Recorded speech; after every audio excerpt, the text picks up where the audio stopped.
Abacuque capítulo 2, amém? Eu quero falar com você hoje sobre torre de vigia. O nome do meu filho Raniel é Raniel Abacuque. Abacuque significa abraçador da causa de Deus, um profeta, um homem de Deus. E lá no capítulo 2, no verso 1, diz assim: sobre a minha torre de vigia, diga comigo, torre de vigia, me colocarei, e sobre a fortaleza me apresentarei e vigiarei, para ver o que me dirá e o que responderá no tocante à minha queixa. Então, Abacuque tinha uma queixa, ele tinha uma reclamação no seu coração, e ele vai para uma torre de vigia, e ele coloca essa reclamação na presença de Deus, e ele queria ouvir o que Deus iria falar para ele a respeito da queixa dele. E ele diz assim: então o Senhor me respondeu e disse: escreve a visão e torna-se bem legível sobre tábuas, para que a possa ler quem passa correndo. Diga comigo, escreve a visão,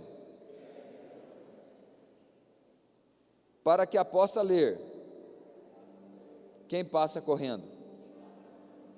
Aí o verso 3 diz: pois a visão é ainda para o tempo determinado, e se apressa para o fim, e ainda que se demore, espera-o. Diga comigo, ainda que se demore, espera-o, porque certamente virá, não tardará. Eis o soberbo, a sua alma não é reta nele, mas o justo viverá pela sua fé. Diga comigo, o justo viverá pela sua fé. Pode fechar a tua Bíblia. Espírito Santo, nós precisamos da tua graça, do manifestar da tua doce e preciosa presença, que a tua palavra seja nova, que a tua palavra possa ministrar nos nossos corações, e que nós possamos receber coisas do céu nessa noite. Destrói agora todo impedimento, toda barreira, toda opressão, toda influência maligna. Arranca do nosso meio tudo aquilo que vem para roubar, matar e destruir, e que nós tenhamos uma noite agradável, em o nome do Senhor Jesus, amém e amém. Eu recebi uma ligação de um rapaz, e esse rapaz eu conheci ele há alguns anos atrás, o Chico também o conhece, e quando nós conhecemos ele era executivo de uma grande empresa, mas ele não estava feliz naquela empresa. Ele só reclamava, só murmurava, porque ninguém valorizava o que ele fazia, porque nada estava bom, porque ele não tinha valor, porque, enfim, a vida dele era reclamar daquele trabalho. E ele saiu daquele trabalho. E aí ele se colocou no mercado de trabalho, em um outro trabalho, e nesse outro trabalho, ele passou a trabalhar ali como diretor comercial, e em ambas as empresas ele tinha um salário muito bom. Nesse último emprego, ele tinha um salário de 30 mil reais. É um bom salário, né? Um bom salário? É um bom salário, 30 mil reais. Dá para fazer o mercado, né? Pagar energia, água, luz, né? Ter um carro bom. Mas ele também não estava satisfeito nesse trabalho. E ele continua achando defeitos, e achando falhas, e reclamando. E na semana passada, agora por esses dias também, ele me ligou, e ele me disse: Edson, você é meu amigo. Eu falei: sou teu amigo. Ele falou: me ajuda a me colocar no mercado de trabalho. Eu falei: ajudo. Ele falou: eu estou vivendo um tempo difícil, um tempo que não está fácil. E eu tenho família, tenho filhos, tenho projetos, e eu preciso me colocar no mercado de trabalho. E eu disse para ele: com certeza, nós iremos fazer isso, eu vou te ajudar. Mas, às vezes Deus está também dando a oportunidade de você aprender com toda essa situação. Ele falou: é verdade, porque ele é um bom profissional, é uma pessoa capacitada, qualificada. E eu tenho certeza que Deus está ensinando para ele algumas coisas nesse momento, ele está aprendendo, e ele vai crescer com isso, e Deus vai abrir uma porta para ele, amém? e ele vai ser abençoado, e vai crescer, porque todos nós passamos por momentos como esse, e crescemos. O profeta Abacuque estava vivendo um tempo, um momento de confronto com Deus. Ele não estava satisfeito, não estava bom. Ele estava olhando para as coisas e achando falhas, achando defeitos, crítico. Olhava para as coisas que aconteciam e não estava bom, e ele decide agora confrontar Deus, porque na cabeça do profeta Abacuque até Deus estava errado. E no capítulo 1, no verso 2, ele diz assim: até quando, Senhor, clamarei eu e tu não escutarás? Ou gritarei a ti violência e não salvarás? No coração e na cabeça do profeta Abacuque, ele dizendo: olha Deus, eu estou cansado de orar, de falar com o Senhor a respeito das coisas erradas, e o Senhor não fazer nada, o Senhor não agir. Eu não sei que Deus é esse, que vê as coisas acontecendo errado e não faz nada. O profeta se posiciona como alguém que tem razão diante dos fatos que se apresentam, e ele se coloca numa torre de vigia, para fazer essa reclamação para Deus. E sabe, queridos, todos nós temos uma torre de vigia, um local pessoal, às vezes no coração, que nos posicionamos baseados em nossa própria justiça, crendo que podemos julgar, inclusive a Deus. Foi o que aconteceu com o profeta.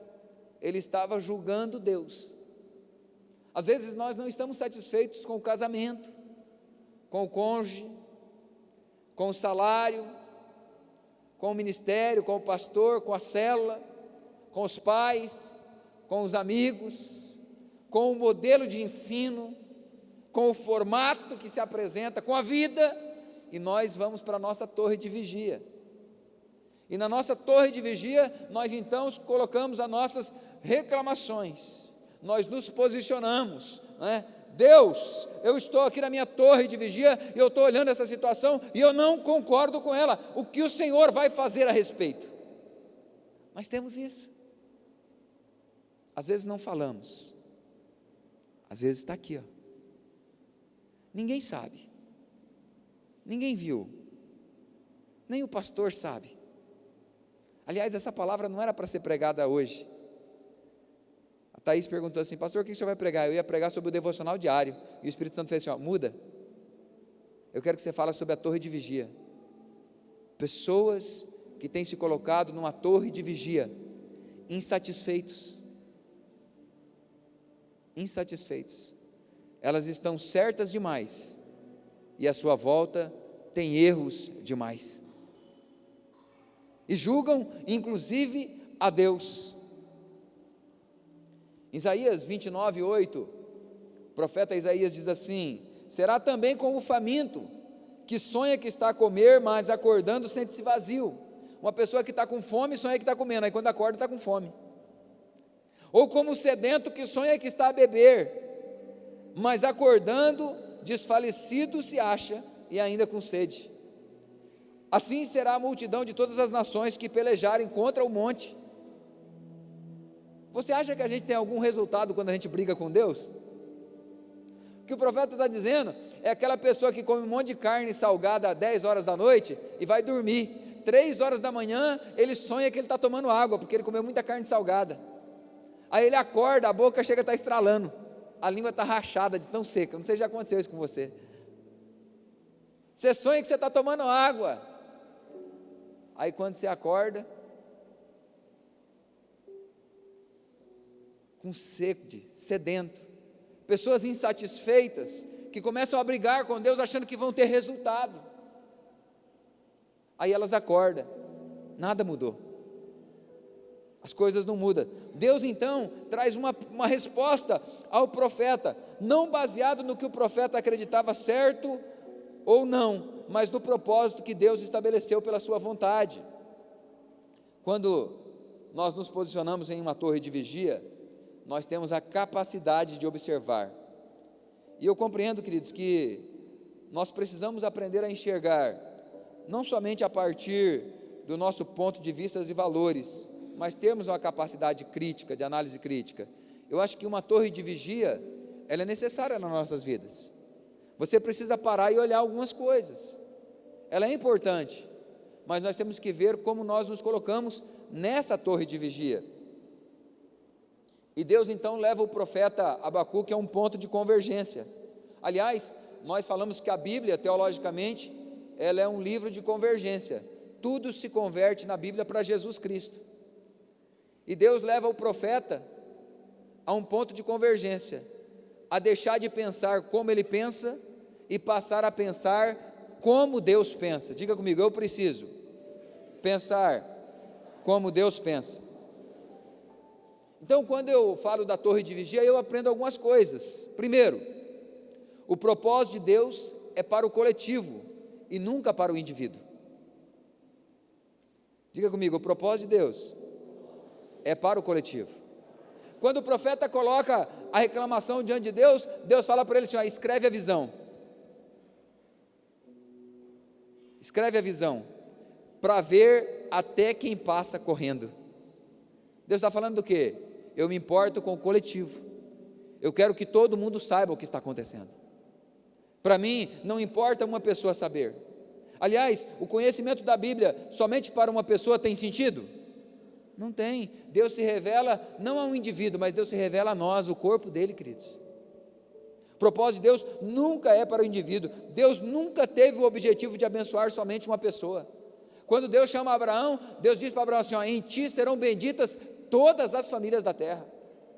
Quando Deus chama o profeta Jonas, ó, vaza, Deus vai lá e fala para ele assim, eu tenho um propósito para cumprir através da tua vida, você quer queira ou não, eu vou cumprir o propósito através da tua vida, porque o propósito é maior que você.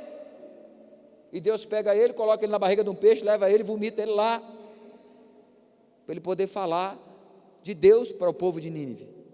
Nós precisamos aprender que ainda que você não queira, Deus tem um propósito maior através da sua vida. Diga assim, o propósito de Deus vai se cumprir em mim e através de mim, eu queira ou não.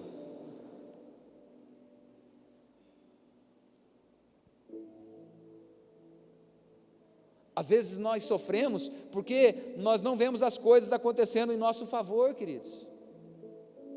E quando você não vê as coisas acontecendo em teu favor, quando você não vê o teu maridão mudando, a tua esposa mudando, quando você não vê a prosperidade chegando, quando você não vê as circunstâncias trabalhando em teu favor, quando a gente não vê as coisas agindo, cooperando para nós, lá vamos nós para a nossa torre de vigia, né? Quando dá um probleminha lá no trabalho, você vai para onde? Para a tua torre de vigia. Quando você chega em casa, e lá em casa aconteceu alguma coisa que você não gostou, você vai para a tua torre de vigia, às vezes no coração. Você chega em casa, olha uma situação e fala assim, no teu coração, não sei não, casei errado. Nós gostamos de ir para a torre de vigia. Lá em 2 Coríntios 5,14, Paulo diz, pois o amor de Cristo nos constrange, porque julgamos assim, se um morreu por todos, logo todos morreram, e ele morreu por todos para que os que vivam, não vivam mais para si, mas para aquele que por eles morreu e ressuscitou. Você não vive mais para você, querido, você vive para Jesus agora. O propósito de Jesus morrer na cruz não foi por você, foi pela humanidade, e agora você vive para Ele, para levar o evangelho dEle. Ter uma célula na tua casa é um privilégio, é uma honra. Ser um discipulador é um privilégio, é uma honra. Você foi chamado para isso. Deus quer se manifestar através da sua vida.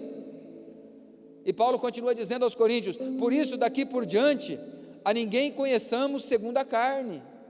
E ainda que tenhamos conhecido Cristo segundo a carne, contudo agora já não conhecemos desse modo. Aí ele explica, pelo que se alguém está em Cristo, nova criatura é, as coisas velhas já passaram e eis que tudo se fez novo.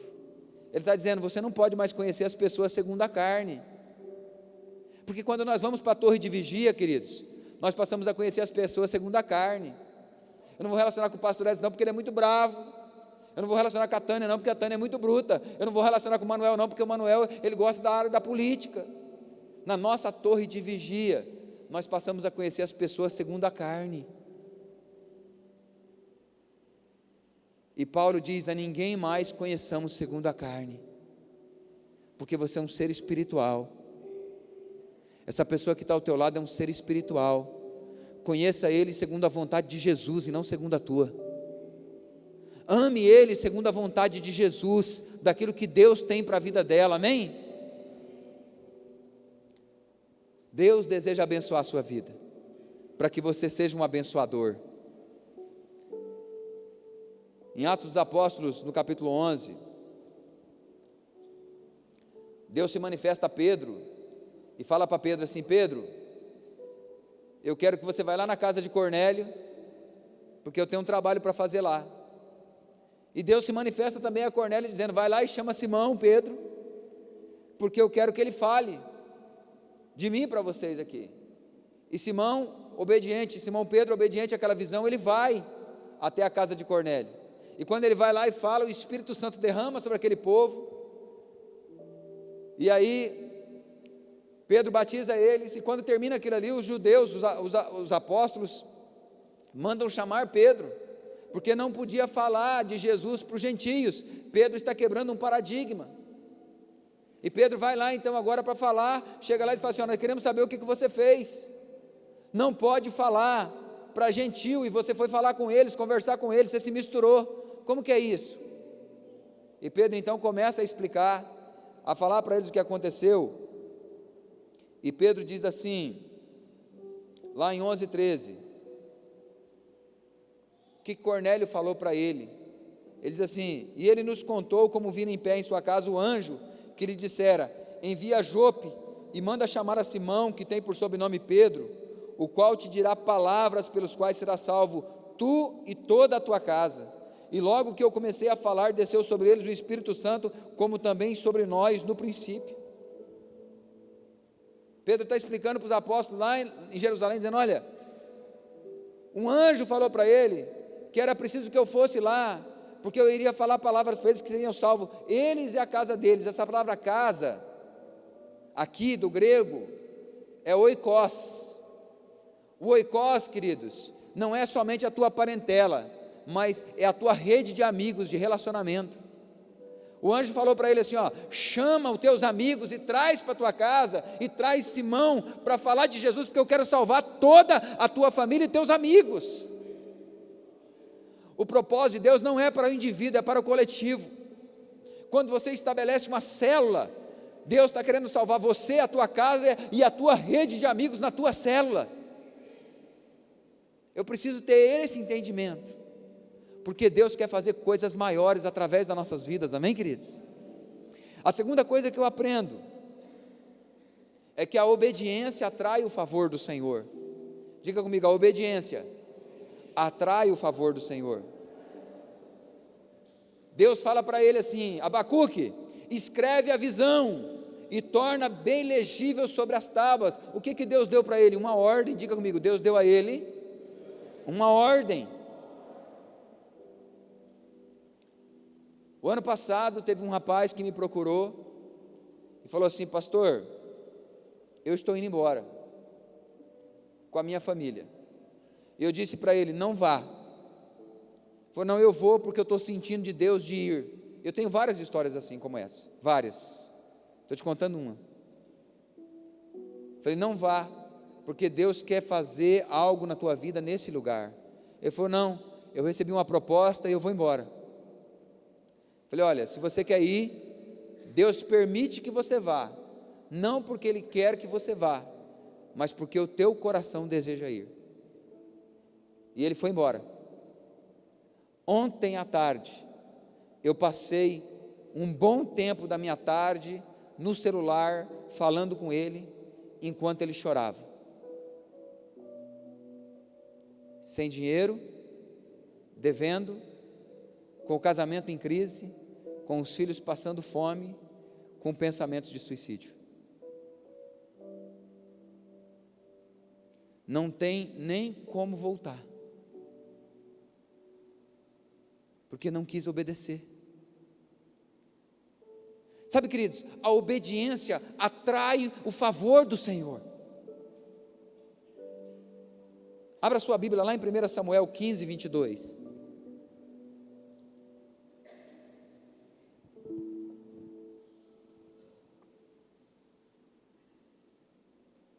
Samuel 15, 22.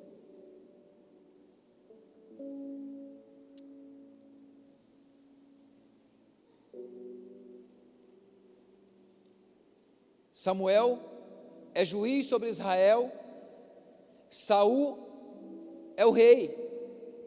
Samuel chega para Saul e fala: Saul, vai até os amalequitas e mata e destrói tudo.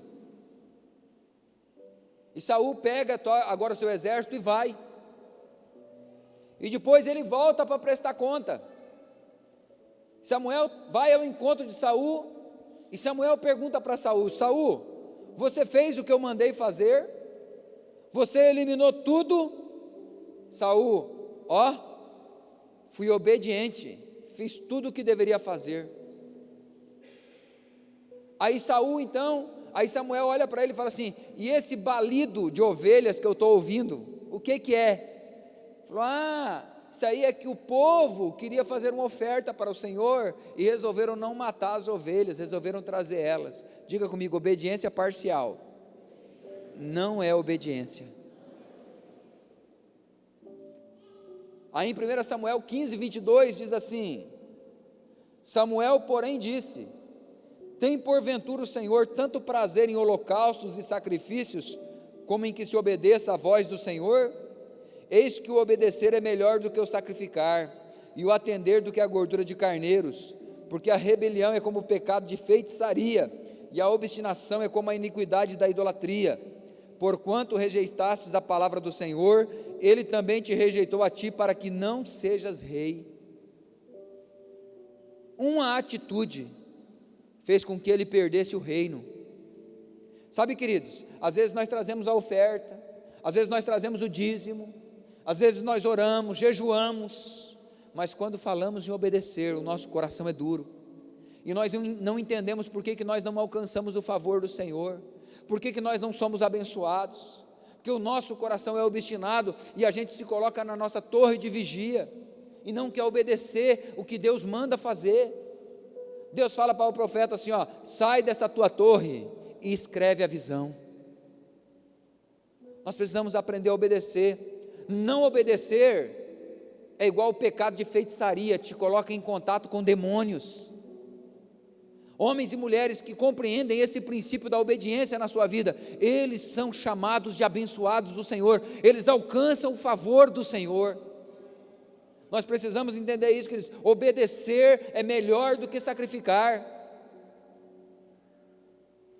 Não adianta você trazer a oferta e o dízimo se você não tem um coração servo, obediente. Se você não obedece o teu líder, se você não obedece o teu supervisor, se você não obedece o teu pastor, se você não obedece teus pais, o líder, a autoridade que Deus colocou sobre a tua vida lá no mundo secular, é um princípio bíblico. Mas nós temos uma dificuldade em obedecer. Vou dar um exemplo bem simples. Nós somos reativos e não preventivos. Perguntinha: quantos anos você quer viver? Quantos anos você quer viver?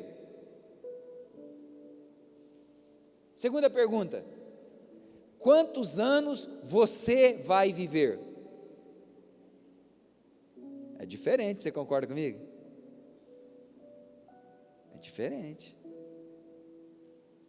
Uma coisa é o que você quer, outra coisa é o que Deus vai fazer, o que Deus vai permitir. Mas como nós somos reativos e não preventivos, você já ouviu aquele ditado que a gente coloca a tramela depois que o ladrão passa? Tem pessoas que a casa dele, querido, tem uma torneira estragada, pingando água até hoje, lá tem 3 anos, ele nunca consertou. Toda semana ele fala que vai arrumar, está lá amarrada com borracha. Verdade. Aquela porta do armário caída do lado assim, uma dificuldade para abrir, na hora eu conserto. O chuveiro que só fica pingando água.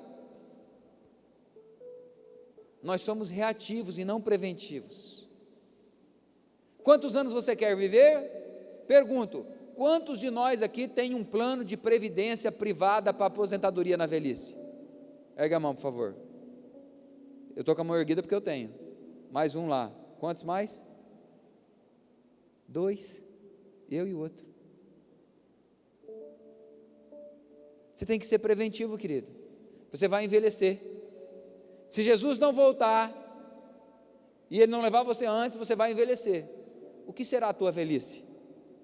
Agora a palavra de Deus diz que nós temos que ser prudentes, e nós não obedecemos, e por não obedecermos pagamos o preço. Paulo, quando ele está diante do rei Agripa, explicando o que ele fazia, lá em Atos 26, 19, ele diz: porque, ó rei Agripa, eu não fui desobediente à visão celestial. Deus fala para o profeta Abacuque: escreve a visão, planeje a sua vida, projete a sua vida e projete o que Deus vai fazer através da sua vida. A obediência atrai o favor do Senhor. Diga comigo: a obediência atrai o favor do Senhor. Você pode aplaudir o Senhor Jesus?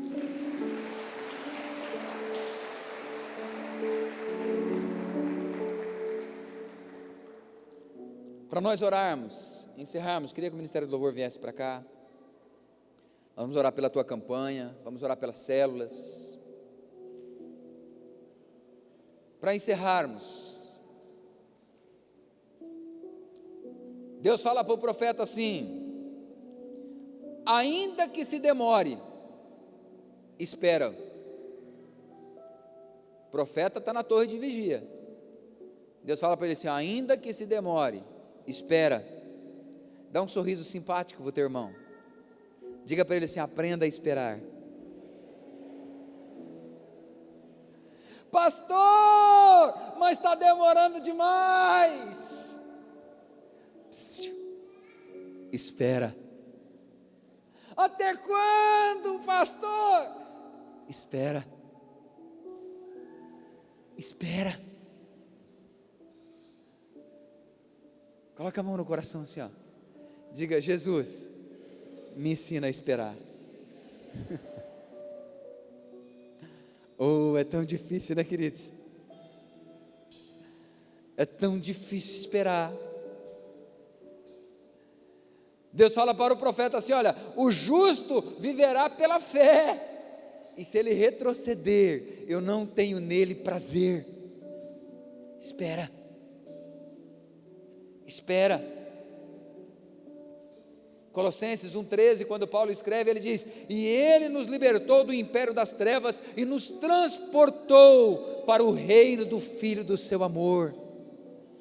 Nós estávamos lá no mundo perdido, fedido, encardido, machucado, largado, rasgado, e ele nos resgatou e nos trouxe para o reino. Você faz parte do reino. Tem algo maior de Deus para a tua vida e através da tua vida. Espera. Continua caminhando pela fé. Então, para nós encerrarmos, eu quero motivar você a sair da sua torre de vigia e se colocar aos pés dele.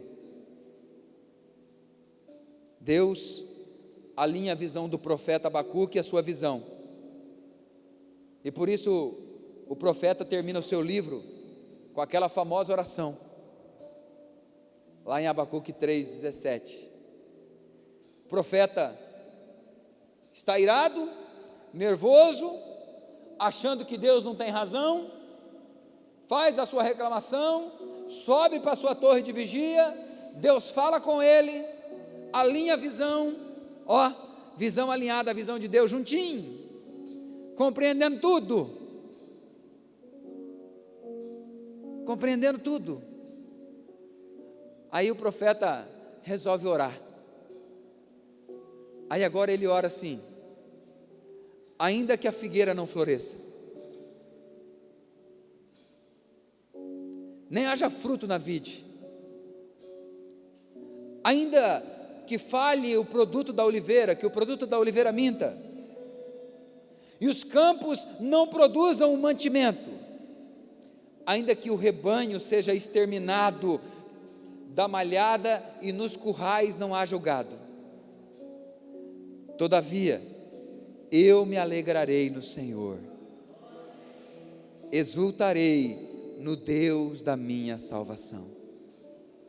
Ou seja, Deus tira o profeta do seu local de confronto e leva ele a um lugar de dependência em Deus para tudo o que ele necessita. Um lugar de dependência. Daquela fala de dizendo: Deus, cadê você? O que você está fazendo? Está demorando, onde o Senhor está? Ele aprende: eu vou esperar em Deus. Eu quero desafiar você a sair da torre de vigia. Vamos ficar de pé. Feche os teus olhos. Feche os teus olhos. Erga uma das suas mãos e diga assim: que ele cresça, que ele apareça, eu me constranja com a sua glória e todo seu amor, infinita humildade, servo de todos os irmãos, que ele cresça, eu diminua, que ele apareça, eu me constranja com a sua glória e todo seu amor, infinita humildade, servo de todos os irmãos. Você pode dizer mais de ti?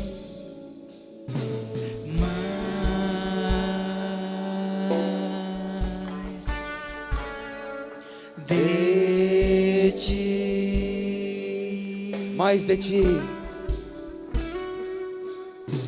mais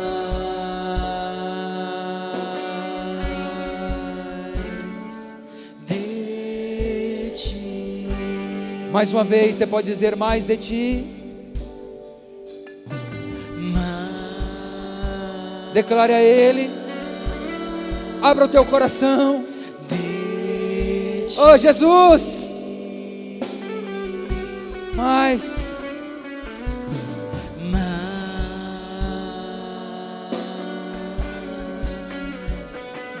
de ti, oh, menos de mim,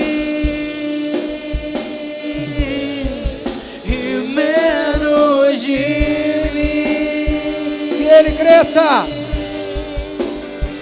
que ele cresça, que eu diminua, que ele apareça, que Ele apareça, que eu me me constranja com a sua glória e todo seu amor, infinita humildade, servo de todos os irmãos, que ele cresça, eu diminua, que ele apareça, eu me constranja com a sua glória e todo seu amor, infinita humildade, servo de todos os irmãos, que ele cresça, eu diminua, que ele apareça, eu me constranja com a sua glória e todo seu amor, infinita humildade, servo de todos os irmãos.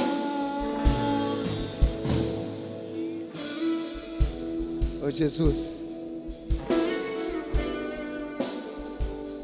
oh Jesus, fala com Ele aí. O Espírito de Deus está nesse lugar. Rasga o teu coração diante dEle. Rasga o teu coração. É noite de você sair da tua torre de vigia. Se quebranta diante dEle. Oh Espírito Santo. Aleluia. Aleluia.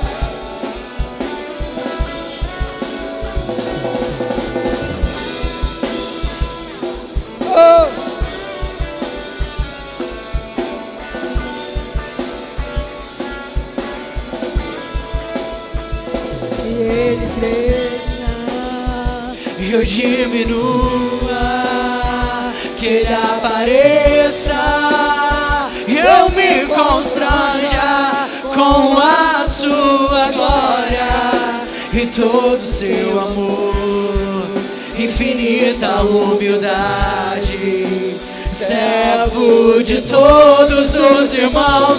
Que Ele cresça e eu diminua, que Ele apareça, eu me constranja com a sua glória e todo o seu amor, infinita humildade, servo de todos os irmãos. Oh Jesus, nós estamos diante da tua face, Jesus, e nós queremos começar te pedindo perdão, Pai, pelas vezes que nós nos colocamos em nossa torre de vigia, dentro do nosso coração, Pai, insatisfeitos, Deus, com o nosso casamento, com o nosso relacionamento, insatisfeitos, ó Deus, com a comida que está sobre a mesa, insatisfeito com o veículo que nós temos, com a roupa que nós vestimos, com o calçado que nós calçamos, insatisfeitos, ó Deus, com as pessoas à nossa volta, com o salário que temos,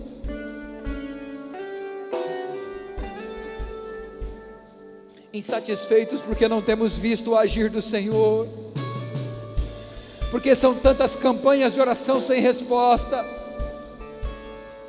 são tantos jejuns sem respostas, Pai, são tantas palavras não cumpridas. Espírito Santo, nós nos colocamos diante do Senhor nessa noite, e nós te pedimos perdão. Nós queremos nos alegrar no Senhor, ainda, Pai, que a nossa casa não esteja como nós queremos, ainda que o nosso ministério não seja aquilo que nós desejamos, ainda que não haja a unção que nós esperamos, Deus, ainda que não venham as respostas que nós queremos, Pai, nós nos colocamos diante do Senhor, nós nos colocamos diante do Senhor. Coloque uma mão no teu coração, diga: Espírito Santo, cura minha alma. Diga: Espírito Santo, cura minha alma, cura minha casa. Espírito Santo, fala palavras de amor a Ele, diga palavras de amor a Ele, diga para Ele o quanto Ele é lindo, o quanto Ele é perfeito, diga para Ele que Ele pode tudo na tua vida, diga: o Senhor pode tudo, o Senhor pode tudo.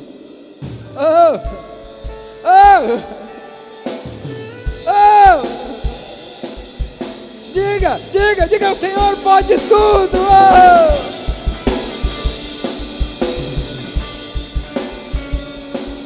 Era babá, checandalabá, suriabalabá, recandalabá, orabá, checandalabá, serabará. Vem com a tua unção, Espírito Santo, vem com a tua unção, derrama unção, poder, receba,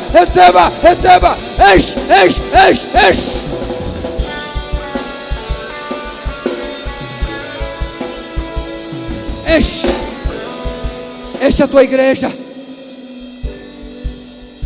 Capacita-nos para o chamado.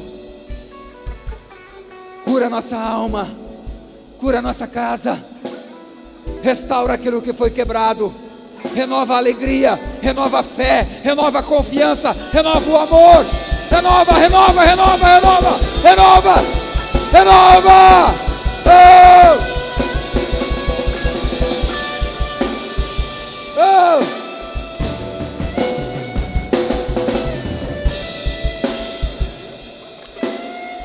Espírito Santo,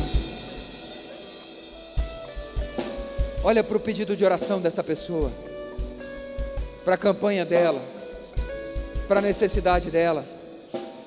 Estende a tua mão de poder e abençoa as redes,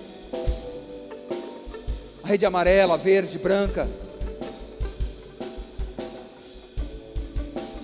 a rede verde. Abençoa os supervisores. Capacita-nos, ó Deus, para cuidarmos uns dos outros, para amarmos, para construirmos uma igreja agradável todos os dias. Multiplica os líderes, multiplica os lares anfitriões, multiplica as células. Abençoa o pastor Tiago e a pastora Aline que está no nosso meio. Abençoa os filhos deles. Abençoa a igreja de Itapuranga. Abençoa a igreja de Goiânia. Espírito Santo de Deus, nós te adoramos. Erga uma das suas mãos e declare: Senhor Jesus, Senhor Jesus, eu recebo todas as bênçãos que foram liberadas sobre a minha vida nessa noite, em nome de Jesus. Você pode aplaudir o Senhor Jesus? Aplauda Ele, aplauda Ele, aplauda Ele, glorifica Ele, exalte a Ele. Aleluia, aleluia, aleluia, aleluia. Glória a Deus.